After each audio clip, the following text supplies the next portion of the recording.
And so it's my great privilege to introduce to you Governor Mike Huckabee.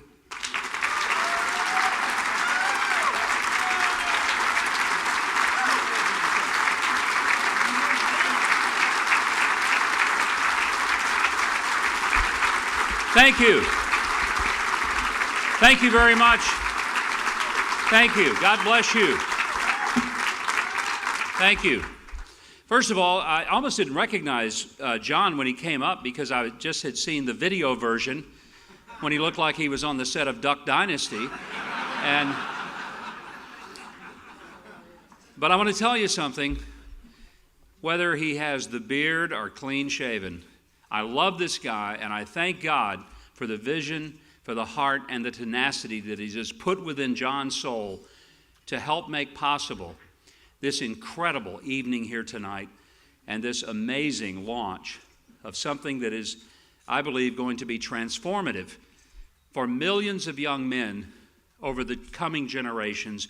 John, thank you. God bless you, my friend, for having the courage of your convictions.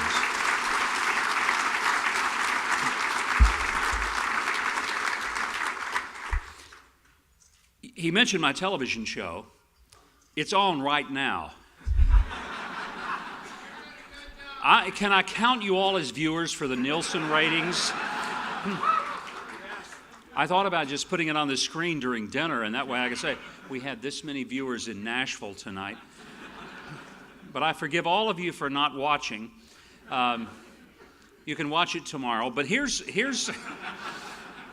what I'm excited about, and I really am. When John first told me he was going to try to put together a meeting that would be organizational, that would be the launch of a new organization, at that point not even named, I thought that's really courageous and bold. I said, what kind of launch do you think you have? He said, we don't know.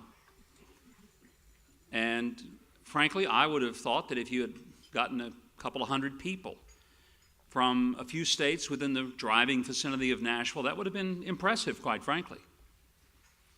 If you had told me that you were going to assemble 1,200 people from 44 states and turn several hundred people away because you simply didn't have facility for them, I would have said there is no way that something like that can happen in 68 days. But it has. It is a God thing.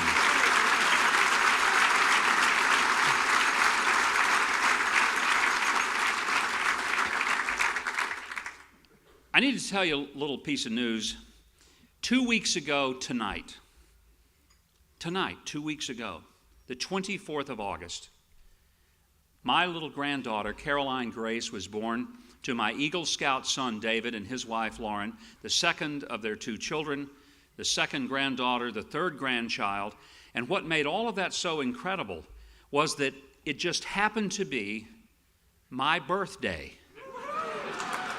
So now consider that there's a 1 in 365 chance that the kid, is going to be born on my birthday. And I told her mother, I said, the original due date was the 26th. I said, do whatever you want to do, but it'd be awfully considerate if you could get this kid here on the 24th.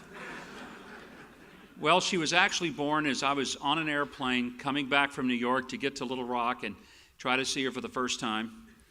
And I got to the hospital 3 minutes before they let the family come back and see her. So I got to see her just like everybody else, and I didn't have to sit in the hospital waiting room all day. Now, we've got a lot of parents here tonight and got some grandparents. And I've always said about parents, the 2 greatest days in a parent's life, the day the kid is born and the day when he gets out of college and off your payroll and on somebody else's. A truth that many of you can attest to and some of you can only longingly pray for. I'd always heard that a grandparent was the greatest job in the world. And I thought it can't be that great. I mean, I'm sure it's wonderful, and I'd been looking forward to it. And my wife and I had kind of thought, well, it's going to happen. And, we waited a year or so after our first married child had been married, and we waited another year and then another. At one point, I finally just said to them, look, I don't care about your biological clock, but mine is ticking like a son of a gun.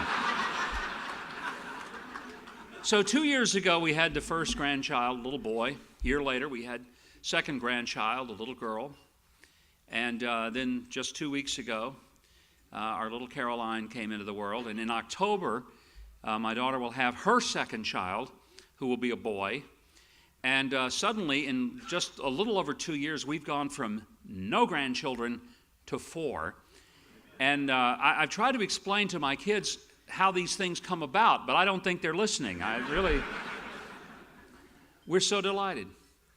And for all of you who are parents or grandparents, you know that there is nothing in all the world like the birth of your child. And when I see my grandchildren, I remember back to our firstborn, the first time that I was able to realize this is my son. I was there in the delivery room with all of my children when they came into this world. And it never got old. And there was something magical about it. Because I realized that with the birth of that child, it wasn't just some kid that I was going to have the responsibility to clothe and feed and get to all of his meetings and sporting activities on time.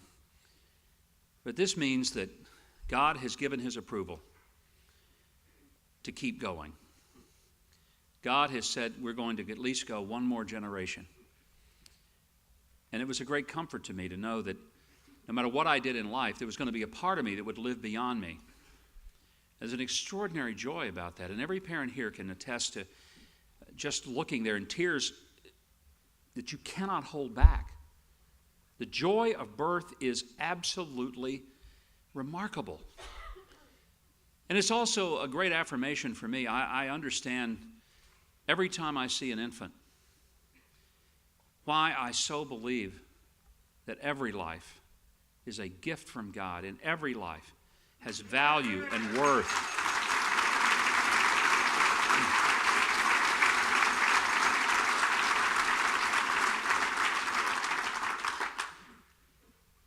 I want to say that what we experience here tonight in Nashville, Tennessee, please make note of the date, of the time,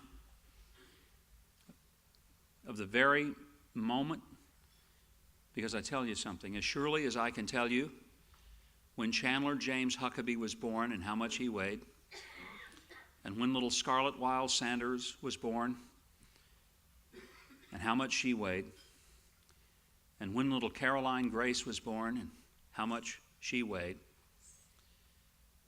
I can tell you, and I will tell my kids and my grandkids, that I was present on the night of September 7th, 2013 in Nashville, Tennessee, when Trail Life was born. And I will look with a great sense of satisfaction and joy that I was present at the birth of something remarkable that has been created for one purpose, and that is to bring glory to God through the lives of young men across this great country and lead them to a life of adventure, character, and leadership.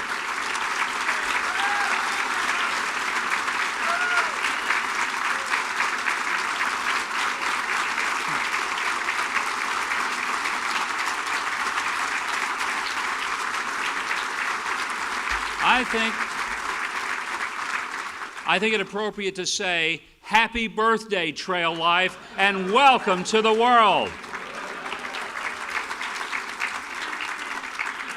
You have come from 44 states across this great country, even from far away as Hawaii and Alaska. You have come not because you are angry at an institution that you loved, and not because you've come to bring disparaging comments and remarks about the scouting organization that decided that it no longer wanted to be moored to the values that first attracted you to it. You are here because you have not abandoned those basic Christian commitment principles that are more important to you than the name of an organization, than to the facilities that it may possess, even so much as to the tradition or to the ceremonies that have been a very important part of your lives, as it has been of mine. I was a Cub Scout. I was a Boy Scout. Both of my sons were in scouting. My middle son, my son David, who's the father of two of my grandchildren, is an Eagle Scout. I'm Order of the Era. Well, I guess I should say I was. Because I realized that when the national organization made decisions, that it decided that its connection to an ever-changing contemporary culture were more important than its connections to the unchanging character of a holy God. Then I realized, with no malice, that it had gone a direction that I could not follow. And tonight, I stand here not just in front of you, I stand here tonight with you in celebrating the birth of something new that is not intended to forget the roots from which this organization may have come. But just as surely as the birth of a child means that there's being made way for those which are coming on and to replace those which have been behind, so I believe that the birth of Trail Life is a reminder that God is still in the starting business, and He's starting something tonight. This is not the ending of something. This is just the mere beginning. And if it gets a start like this, if the baby is this beautiful tonight, can you imagine what kind of future is in store for Trail Life?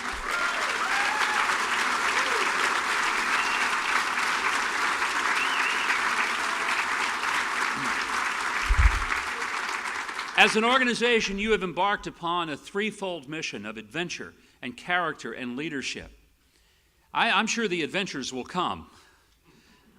That's the easy part. The hard part, character. In large measure because character is no longer considered the number one commodity that we ought to impart to the next generation. But I tell you tonight that there is no greater mission that Trail Life will ever have than it is to impart character to the young men who will entrust their lives to this organization, and to the men and women who, as mothers and fathers, will send their sons to Trail Life meetings and Trail Life camps and Trail Life activities in order, because they want for them to grow up, not just with something to do to keep them out of the parents' hair, but something to do that will build in them godly principles and unapologetically train them to love Jesus Christ, to live for Him, and to take a stand for Him no matter what the cost is.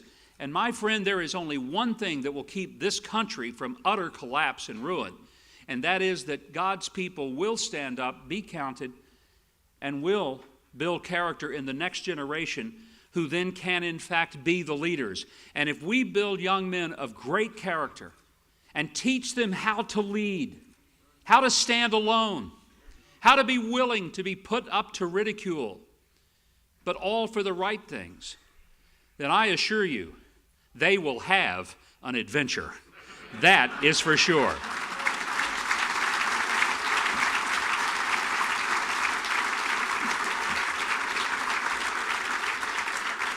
We're living in a world where so many people believe that the reason that the problems of our nation are what they are is because we have not created enough government, and we just need a little bit more.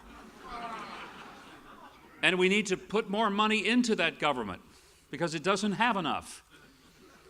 It will never have enough, because the number one thing government lives for is a four-letter word: more.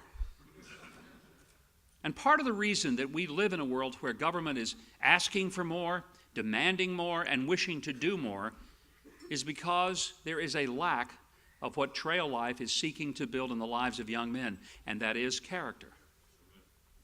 I don't know if you've ever thought about this, but I've tried to say to people over the past 20 years or more that the reason government is so big is because we've made God so small. The reason that we see 50 and 60% taken out of our paychecks from our labor is because so many people have refused to give God the first dime out of each dollar that would take care of the poor and the widows and the hungry. And so much of what we have done is we are seeing the creation of our own making with many of the cultural and social problems that are plaguing this once incredible nation. But the fact is, so much of our government spending is spent because we have abandoned the basic idea that the most important institution in our entire culture and civilization is that of the family.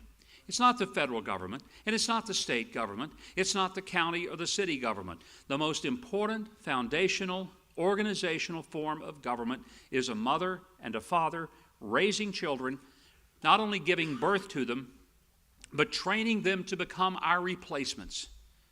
And that is the greatest single challenge that we face.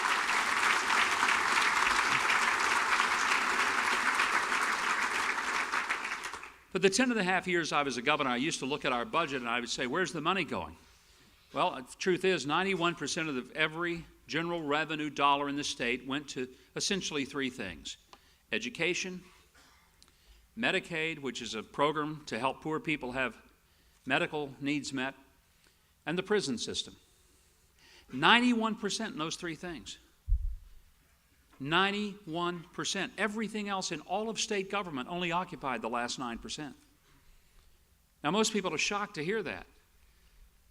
But what became increasingly apparent to me was that we did not have budget problems. We had really moral problems. It weren't money issues, they were moral issues. Let me explain what I mean.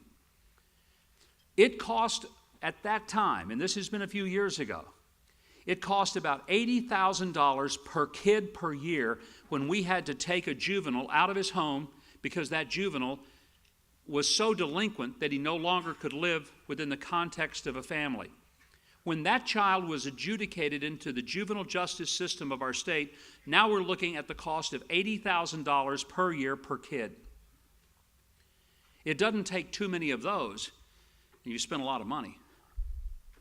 And I asked myself, what if these kids had grown up with a mother and a father and a set of values reinforced by every organization that they came into contact with, whether it was by the school or by their church or by their community groups or perhaps like Trail Life?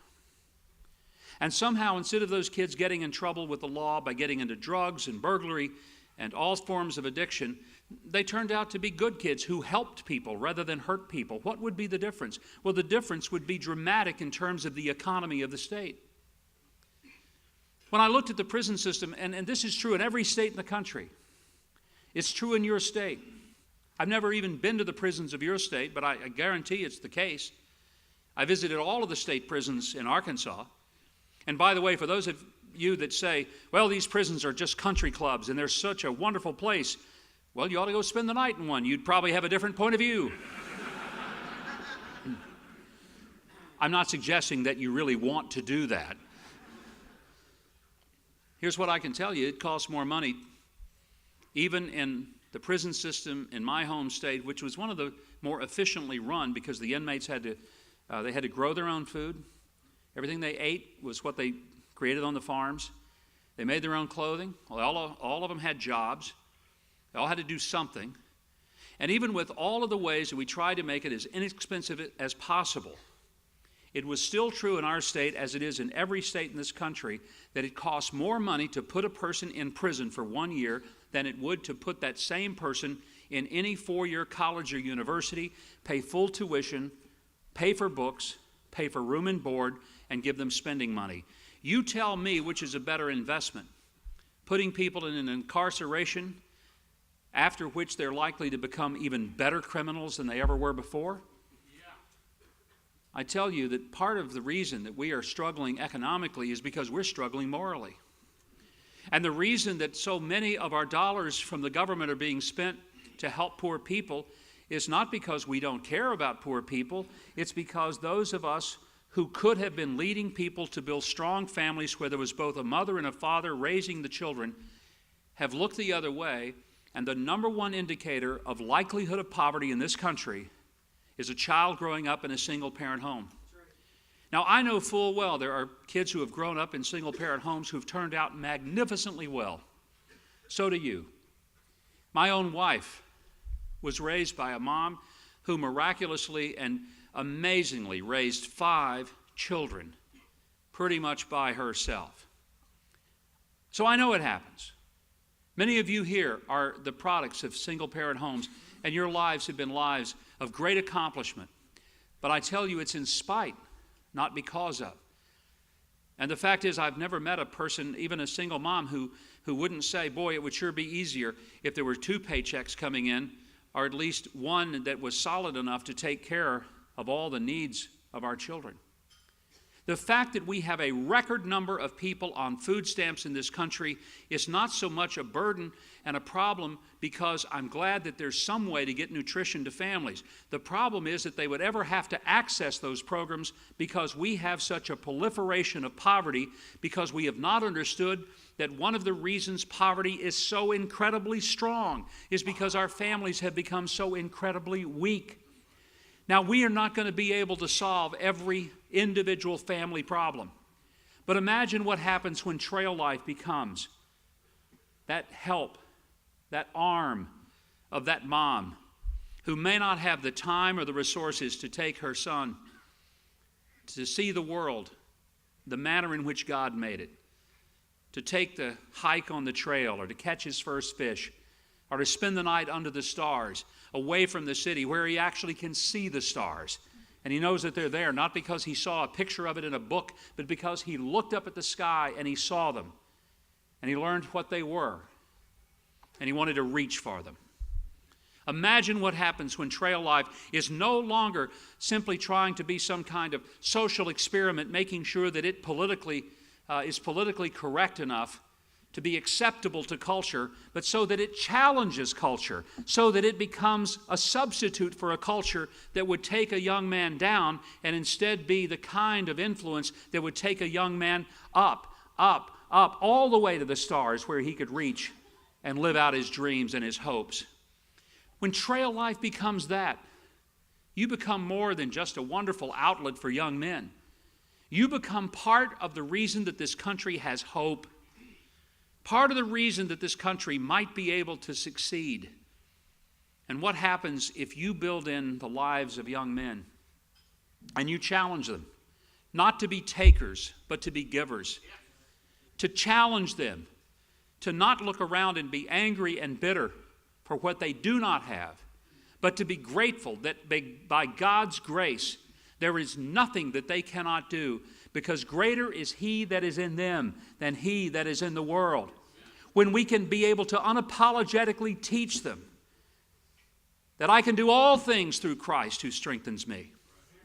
I tell you that rather than lament the fact that the Boy Scout organization has left so many of us behind, it may be a moment that we celebrate that what has happened, which was intended for what we believe would be harm to the institution, has given birth to a new institution that doesn't just tiptoe around and say, we are for God and country in the most generic of ways, but that boldly proclaims that we want to present Jesus Christ to young men and to build in them the reason for that hope that is within them. This is not something that we do because it's a second best. This is something that is being done because it may be better than the best has ever been. And you tonight are a part of something magnificent that has never been dreamed before.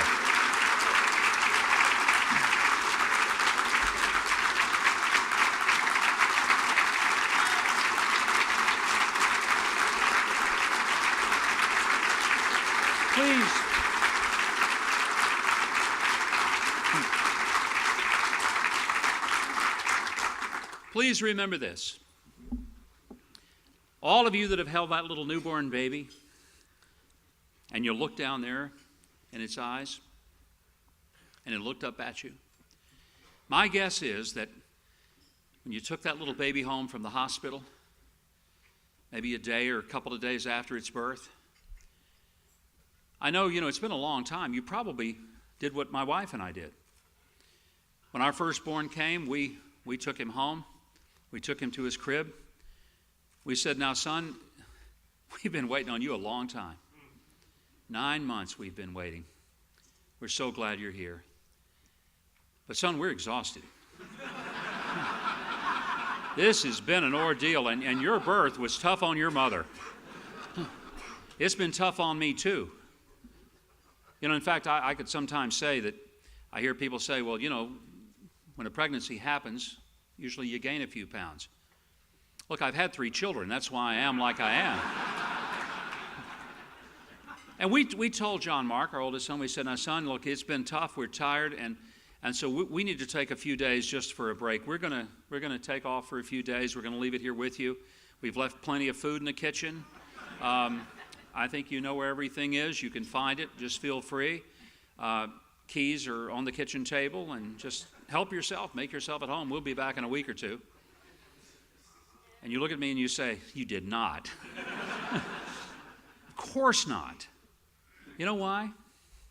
Because when that little guy came, we had to do everything for him.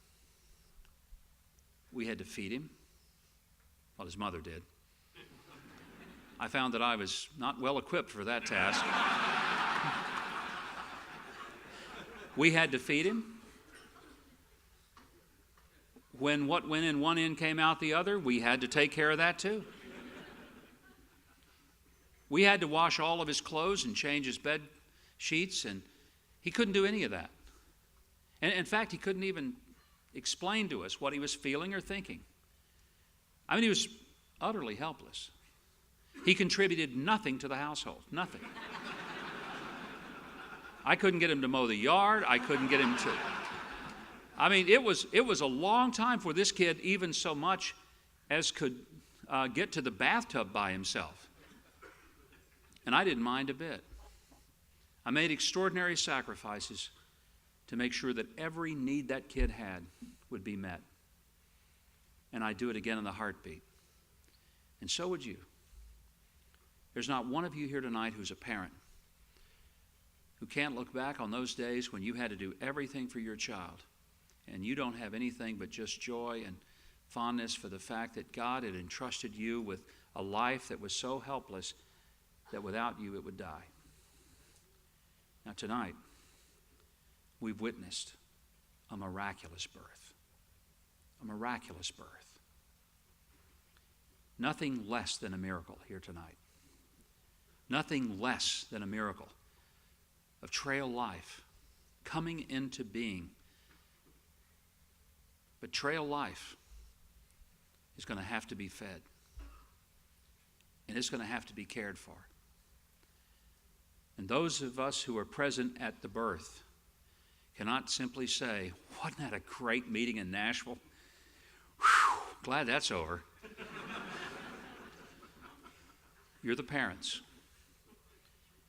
And if you don't contribute your money, your time, your abilities, and your talent, then you'd be the kind of parent who would bring home a child from the hospital and say, good luck. Hope things turn out. But we're tired, and we're leaving it with you. If you celebrate the birth, you better be ready for the responsibility of the life. We've celebrated the birth tonight. I challenge you and urge you, and I implore you before God, make sure you give it the life. And its life is dependent upon your life, generously, sacrificially invested to make Trail Life a great organization to transform the lives of young men into Christian champions and into leaders for Christ, for this country and for the world. Happy birthday, Trail Life. But now the work really, really starts. I hope you're good parents. God bless you.